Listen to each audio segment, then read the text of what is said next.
নমো ভগবতে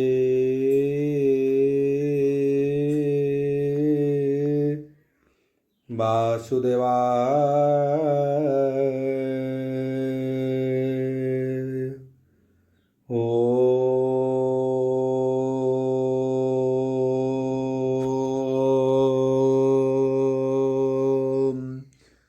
নমো ভগবতে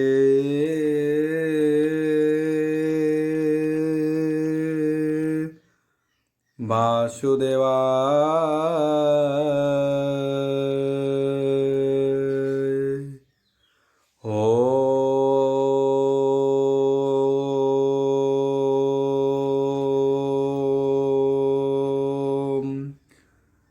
मंगलाचरण भागीशा यस्य वदने लक्ष्ये सुजाच वक्ष्यसि यस्य हृदय वसति तन्नृसिंहं भजे विश्व सर्वदिवा लक्षणं श्रीकृष्णाख्य परध्याम जगध्याम नमामि तत् माधव माधव वैश्य सर्वसिद्धि विनायते वन्दे परस्परत्यं परस्परं प्रियलोकं मूकं करति वाचलं पङ्गुलङ्घयते गिरि तत्कृपाः तमोह वन्दे परमानंद हो माधव जो ब्राह्मण रुद्रेणं तु स्तुतन्ति दैवस्तव देवसंग वद पश्यन्ति जो समज्ञा ध्यान वसते गद गदे अनुषा पश्यन्ति जो योगिना जसन्ते न बुद्धि सुरासुरा गण देवाय स्तुते नमः नारायणं नमस्कृत्यं नरं चैव नरोत्तमम् देवी सरस्वती व्यासं तत्जयमुदीरयेत्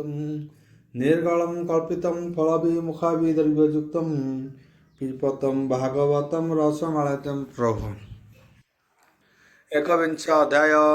नवम स्कंद एकविंश अध्याय शुक उवाच बोलब्रह्मण्यवार हरिबोल अशुक कहन्ति ज्ञान भावे भरत वंश शुण एबे भरतवाजहता उत्तप्रुत एणु विथित नामे ख्यात व्यथित पुत्र मनुजात दासुत जय मृत क्षेत्र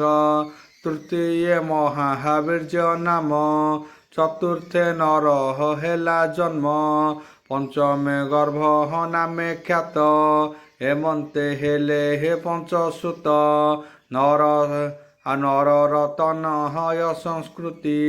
ताहार दुई हिटी संतति प्रथमे गुरु नामे ख्यात निरंते द्वितीय सुत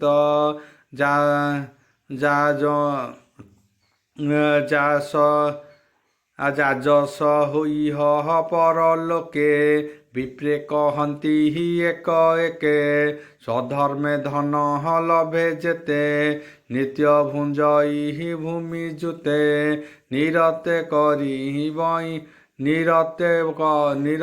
अकिंचन प्रिय कुटुम्बे न कहरई स्नेह कुटुम्ब क्लेश दिन वंचे अतिथि अर्थे धन संचे घृत पंच ईर्ष हरस पाणी निरते प्रीति रे संचरणी अतिथि अर्थे धन संचे क्षुधार्थ देहे गृह बंचे नित्य संचयी प्राप्त काले जेबा मिलई जेते बेले तेणु से होई धनहीन कष्टरे बंचु थाई दिन क्षुधार्थ होई बंचे नित्य कुटुम्ब गणक सहित अन्य अर्ण भावे तनुक्षण हेले कुटुम्बे अवसन्न 48 दिन गला जल मात्रा से न पाइला क्षुधार्थे कंपे हे कले बर क्षीर्ण होइला ता शरीर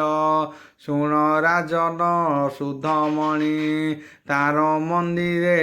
ଏକ ଦିନେ ବିପ୍ରେ ମିଳିଲା ସନ୍ଧ୍ୟା କାଳେ ତାର ଅତିଥି ପୂଜା ବେଳେ ଆନନ୍ଦେ ଭିକ୍ଷା ତାକୁ ଦେଲା ତା ଅନ୍ତେ ଶୁକ୍ର ମିଳିଲା ଯେ ଅବା ଅବଶେଷ ବର୍ଣ୍ଣ କୁଟୁମ୍ବେ କରନ୍ତି ଭୋଜନ ତାହାର ବିଷ୍ଣୁ ପ୍ରାୟମଣି ବେଗେ ସେ ଭିକ୍ଷା ଦେଲାଣି ସେ ପୁଣି ଗୃହେ ଭୁଞ୍ଜେ ଯାନ୍ତି ଶବର ଶ୍ୱାସର ସଙ୍ଗତେ ଦ୍ୱାରେ ମିଳିଲା ରାତ୍ରେ ଆସି ବୋଇଲା ତାର ଦ୍ୱାରେ ବସି ମୋ ରାଜା ଭିକ୍ଷା ଦିଅ ମୋତେ ଭୁଞ୍ଜିବି ଶ୍ୱାସର ସଙ୍ଗତେ ଯିବା କୁଟୁମ୍ବେ ଅର୍ଥ ଥିଲା କ୍ଷଣେ ତାର ହସ୍ତେ ଦେଲା ଶ୍ୱାସ ସମତେ ହେ ଅନ୍ନ ଖାଇ ସେ ପୁଣି ଯାନ୍ତି ଦୋଷ ହୋଇ ଥିଲା ଜଳ ମାତ୍ର ଶେଷ ଜଳେ ହୋଇବ ଜଣେ ତୋଷ ତାହାକୁ ଛଳିବା ନିମନ୍ତେ ବିଷ୍ଣୁ ମିଳିଲେ ଜଳ ଅର୍ଥେ ବୋଇଲେ ଜାତି ମୋ ଚଣ୍ଡାଳ କର ପ୍ରଦାନ ମୋତେ ଜଳ କ୍ଷୁଧାରେ ଅତି କାତର କମ୍ପଇ ତାର କଳେବର ତାଠାରେ ଅତି ଦୟା ବହି ଅମୃତମୟ ବାକ୍ୟ କହି ଜଗତେଶ୍ୱରଙ୍କଠାରେ ମୁହିଁ ଏମନ୍ତେ ପ୍ରାର୍ଥନା କରଇ ଅଣିମାଦି ନିଧି ଯେତେ ମୁକ୍ତି ମୁଁ ନଇଛଇ ଚିତେ ପ୍ରାଣୀର ଦୁଃଖ ହରେ ଦୁଃଖିତ ସର୍ବଦା ହେଉ ମୋର ଚିତ ହେ ପ୍ରଭୁ ମୋତେ ଦୟା କର ମୁଁ କରେ ଲୋକ ଉପକାର ଏମନ୍ତେ ସ୍ତୁତି ବାକ୍ୟ କହି ସେ ଅରତି ଦେବ ନର ସ୍ୱାଇଁ କ୍ଷୁଧା ତୃଷାରେ ହୋଇ ଶାନ୍ତ ଦେହେ ଚୂର୍ଣ୍ଣନି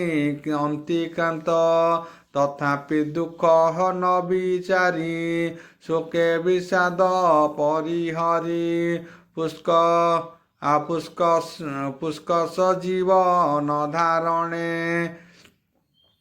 ଉପାୟ ଚିନ୍ତିଲା କି ମନେ ଯେ ଥିଲା ତାର ଜଳର୍ଣ୍ଣ ପୁଷ୍ପକେ କଲା ସମର୍ପଣ ନିଜେ ସେ ମୃତ ପ୍ରାୟ ହେଲା ତଥାପି ଅତିଥି ପୂଜିଲା 94-95 ନବମ ସ୍କନ୍ଦ ଏକବିଂଶ ଅଧ୍ୟାୟ ଶ୍ରୀମଦ୍ ଭାଗବତ ଏମନ୍ତେ ତାର ଭାବ ଚାହିଁ ସନ୍ତୋଷ ଚିତେ ଭାବଗ୍ରାହୀ ବୋଇଲେ ଅତି ଦୟା ଚିତେ ତୋ ଯଶ ରହୁ ଏ ଜଗତେ ଅନ୍ତେ ପାଇବୁ ମତେ ତୁହି ହେମନ୍ତେ ବିଷ୍ଣୁ ବର ଦେଇ ଶୂନ୍ୟ ଯେ ଥିଲେ ଚକ୍ରଧର ଏବେ ଶୁଣ ନୃପବର ଦେଖି ତାହାର ଧୈର୍ଯ୍ୟପଣ ବାସବ ଆଦି ଦେବଗଣ ସମ୍ମୁଖେ ତାହାଙ୍କର ମିଳିଲେ ଆପଣା ମାୟା ଦୂର କଲେ ସନ୍ତୋଷ ତାର ମୁଖ ଚାହିଁ କହନ୍ତି ଶୁଣ ନର ସାଇଁ ବ୍ରାହ୍ମଣ ଆଦି ଦେବ ଯେତେ ମାୟାରେ ଦେଖାଇଲୁ ତତେ ତୋହର ଧୈର୍ଯ୍ୟପଣ ଦେଖି ଆମ୍ଭେ ଅତ୍ୟନ୍ତ ହେଲୁ ସୁଖୀ ଦେବଙ୍କ ବାକ୍ୟ ଶୁଣି ରାଜା ପ୍ରମାଣ କଲା ପୂଜା କିଛି ତାକୁ ନ ମାଗିଲା ହରିଙ୍କ ପାଦେ ଚିତ୍ତ ଦେଲା ଏବେ ଶୁଣ ନୃପବର ସେ ରତି ଦେବ ନରେଶ୍ୱର ସେ ବାସୁଦେବଙ୍କ ଚରଣେ ଚିତ୍ତ ନିବେଶୀ ଅନୁକ୍ଷଣେ ସର୍ବ ବିଷୟ କଲା ତ୍ୟାଗ ଚିତ୍ତରେ ଜନ୍ମାଇ ବୈରାଗ୍ୟ ମାୟା ତାହାକୁ ନ ଲାଗିଲା ଯେଣୁ ଈଶ୍ୱରେ ଚିତ୍ତ ଦେଲା ତାହାର ନିଜ ହୱାମି ଜନ ସକାମେ ବିଷ୍ଣୁ ପାଦମଗ୍ନ ପରମ ଯୋଗୀ ସେ ଲଭିଲେ ପରମ ବ୍ରହ୍ମ ଲୀନ ହେଲେ ଅଗର୍ଭଙ୍କ ଠାରୁ ସିନି ଜାତ ଗର୍ବେ ତାହାଙ୍କ ହେଲା ପୁତ୍ର କ୍ଷତ୍ରିୟ ହୋଇ ଦ୍ୱିଜ ହେଲେ ତପସ୍ୟାରାଧନା ଫଳେ ମନୁ ନୃପର ଆର ପୁତ୍ର ଯେ ନାମ ମହାବୀର୍ଯ୍ୟ ଖ୍ୟାତ ତାହାର ହୋଇଲା କୁମର ଦୁରିତ କ୍ଷୟ ନାମ ତାର ତାଠାରୁ କବି ତ୍ରୟାଗୁଣୀ ପୁଷ୍କରିଣୀରୁ ପୁତ୍ର ତିନି ସେ ତିନି ଜଣ ତପବଳେ ବ୍ରାହ୍ମଣ ଭାବକୁ ବହିଲେ ମନୁଷ୍ୟ ଯହୁଁ ପଞ୍ଚଭୂତ ଜ୍ୟେଷ୍ଠ ତହିଁରେ ବ୍ରହ୍ମକ୍ଷେତ୍ର ସ୍ତ୍ରୀ ଯେ ତାହାର କୁମର ବସାଇ ହସ୍ତି ନାନଗର ହସ୍ତିର ଦେହେ ତିନି ସୁତ ଦ୍ରୁମୂଢ଼ ଜମିଡ଼ ଖ୍ୟାତ ଆପଣା ପୁରୁ ମୂଢ଼ ଘେନି ଏମନ୍ତେ ହେଲେ ପୁତ୍ର ତିନି ପ୍ରିୟ ମେଧାଦି ଦ୍ୱିଜଗଣ ଅଜମିଦ୍ ବଡ଼ ବଂଶେ ଉତ୍ପନ୍ନ ବୃହତି ସୂର୍ଯ୍ୟ ଅଜମିଡ଼ ତାସୁତ ବୃହସ୍ପତି ବୀର ତାର କୁମର ବୃହତ୍କାଳ ଜୟଦ୍ରଥ ତାର ତନୟ ବିଶଦ ତାର ବିଜୁଜାତ ତାର ତନୟ ସେନଜିତ ରହ ରୁଚିର୍ବାସେ ସର୍ବସେ ଦୃଢ଼ ହନୁକାଶେ ରୁଚିରାଶ୍ୱର ପୁତ୍ର ପାର ପୃଥ୍ୱୀସେନ ତାର କୁମର ପାରର ନିପହ ନାମ ପୁତ୍ର ତାହାର ହେଲେ ସତେ ସୁତ ଶୁକକନ୍ୟା କୃତି ଗର୍ଭରେ ସେ ଏକ ପୁତ୍ର ଲାଭ କରେ ଯାହାର ନାମ ବ୍ରହ୍ମଦତ୍ତ ଯେ ନିତ୍ୟ ଯୋଗୀ ଜ୍ଞାନେ ରତ ତାହାର ପତ୍ନୀ ସରସ୍ୱତୀ ବିଶ୍ୱକେଶନ ତାର ସନ୍ତତି ସେ ବିଷ୍ଣୁକେଶ ହଜାର କଲା ଜୈବସ୍ୟଙ୍କୁ ଆରାଧିଲା ଯୋଗଶାସ୍ତ୍ରର ତନ୍ତ୍ରମାନ ଆନକେ କଲା ପ୍ରଣୟନ ତାହାର ସୁତ ଉତ୍କର୍ଷର ଭଲ୍ଲାଟ ତାଠାରୁ ଜନମ ବୃହଦୀପୁର ବଂଶେ ଏତେ କହିଲୁ ତୋହର ଅଗ୍ରତେ ଏବେ ତୁ ଶୁଣ ନରନାଥ ଦୃଢ଼ିମ ବଂଶର ଚରିତ ଦୃଢ଼ିମ ପୁତ୍ର ଜୀବନର କୃତିମାର ତାର କୁମର ସ୍ୱଧନୁ କୃତି ତାର ନନ୍ଦନ ଦୃଢ଼ ନିମିତ୍ତ ତା ତହୁଁ ଜନ୍ମ ସ୍ୱପର୍ଶୀ ତାହାର କୁମର ସୁମତି ନାମେ ସୁତ ତାର ସୁତ ସହର୍ନିତ ମାନ ଆକୃତି ଯେ ତାହାର ନନ୍ଦନ ହିରଣ୍ୟ ନାଭ ତହୁଁ ହିରଣ୍ୟ ନାଭ ତହୁଁ ଦୀକ୍ଷା ପାଇ ଯେ ଯୋଗ କଲା ଶିକ୍ଷା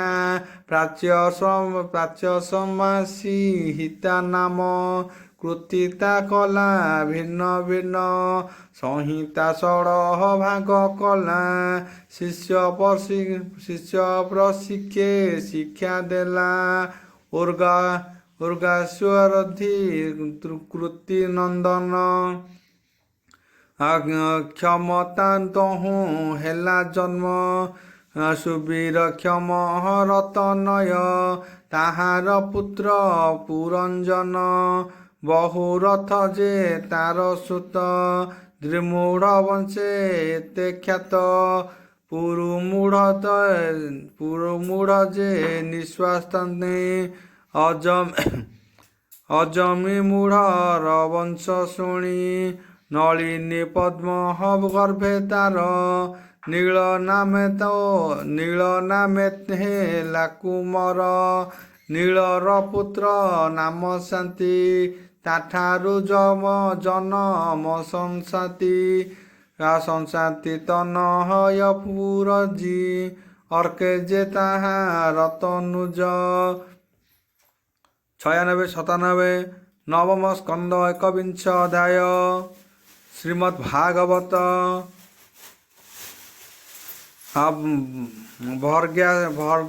ଭର୍ମାଶ୍ୱ ତାହାର ନନ୍ଦନ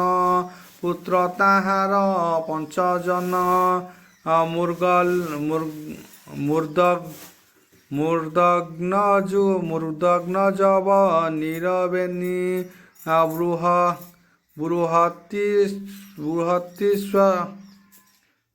ବୃହଦୀଶ୍ୱତ କାମ୍ପ୍ୟ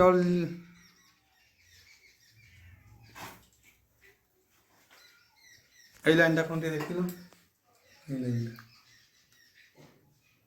মুদগ্ল জীবনীরে বেনি বৃহদহিষু কাম্পিল্য ঘেনি বৃহদৈশ্য কাম্পিল্য ঘেনি আবর সঞ্জয় সহিতে এ রূপে হেলে পঞ্চসুতে পঞ্চ বিষয় সে সমর্থে তেণু ପାଞ୍ଚକ ନାମ ଖ୍ୟାତେ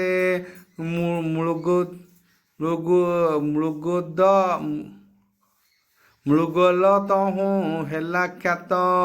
ମୃଗଲ୍ୟ ବ୍ରହ୍ମ ଗଣେ ଗାତ୍ର ମୃଗଲ୍ୟ ତହୁଁ ତତ୍ତ୍ୱପର୍ଣ୍ଣ ହୋଇଲେ ଯମର ସନ୍ତାନ ମୃଗଲ ପୁତ୍ର କନ୍ୟା ଖ୍ୟାତେ ଅତ୍ୟନ୍ତ ହୋଇଲା ଖେସୁତେ ମୁଗଲ୍ୟ ପୁତ୍ର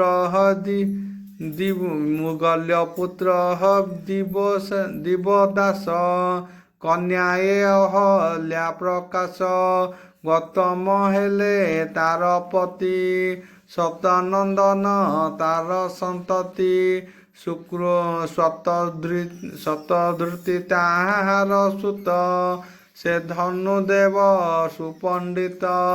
ତାର କୁମର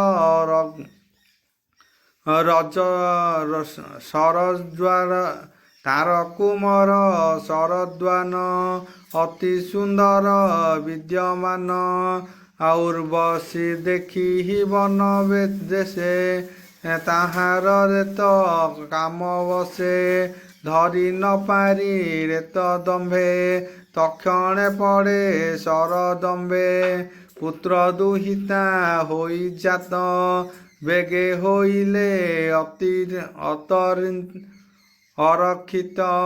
ଏମନ୍ତେ ପାଇଲା ରଜନୀ ଶାନ୍ତନୁ କରେ ଧନୁ ଘେନି ମୃଗୟା ଅର୍ଥେ ବନେ ଗଲା ସେ କନ୍ୟା ପୁତ୍ରଙ୍କୁ ଦେଖିଲା ମନେ ସନ୍ଦେହ ବିଚାରଇ ଅଦ୍ଭୁତ କନ୍ୟା ପୁତ୍ର ଏହି କିଏ କାହାର କନ୍ୟା ସୁତେ କେବେ ଅଛନ୍ତି ଅରକ୍ଷିତେ ହେମନ୍ତେ ଚିତେ କୃପା କରି କନ୍ୟାଙ୍କୁ ମୋର କୋଳେ ଧରି ମନ୍ଦିରେ ମିଳି ସେ ରାଜନ କନ୍ୟାକୁ ବରେ କଲା ଦାନ କୃପାବସରୁ କୃପା ନାମ ଅତି ସୁନ୍ଦର ଅନୁପମ କନ୍ୟାର ନାମ କୃପା ଦେଲା ଦ୍ରୋଣ ତାହାକୁ ବିବାହ କଲା ଶୁଣ ସୁଜନେ କଚିତେ ସଂସାରୁ ତରିବ ଯେ ମନ୍ତେ କୃଷ୍ଣ ଚରିତ ଅନୁସର ଦୁର୍ଲଭ ମନୁଷ୍ୟ ଶରୀର ବୋଲଇ ବିପ୍ରହ ଜଗନ୍ନାଥ ନବମେ ବଂଶାନୁଚରିତ ଇତି ଶ୍ରୀମଦ୍ଭାଗବତେ ମହାପୁରାଣେ ପରମହଂସ୍ୟା ସଂହିତା ନବମ ସ୍କନ୍ଧେ एकविंश अध्याय।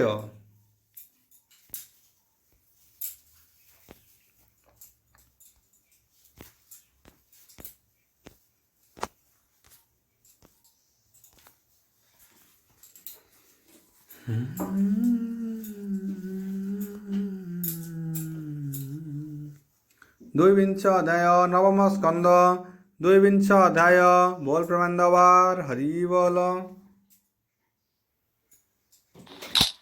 व्यास कुमार अतीत से कहन्ति परिहिखित पासे सुख उवाच बोल प्रमाणवार हरि बोल। मैत्रेय दिवोह दासी सुत चवनतार हतहु जात सुदास ताहार नंदन तासुत सह देव घेन सोमक सह देव सुत ताबिर्जु हेले हे शतपुत्र ताहांक मध्ये हे जंतु ज्येष्ठ पुत्रंक अटहै कनिष्ठ द्रुपुत्र द्रुपद ताहार नंदन तार तनय दुष्ट द्युम्न द्रौपदी कन्या तांक घरे से आदि शक्ति जन्मांतरे ओम भूर्भुवस्सुः तस्य विदुर्वरेण्यं भर्गोदेवस्य स्वाधीमहि धियो यो न प्रचोदयात् शांति शांति पृथ्वी शांति सब शांति रहे।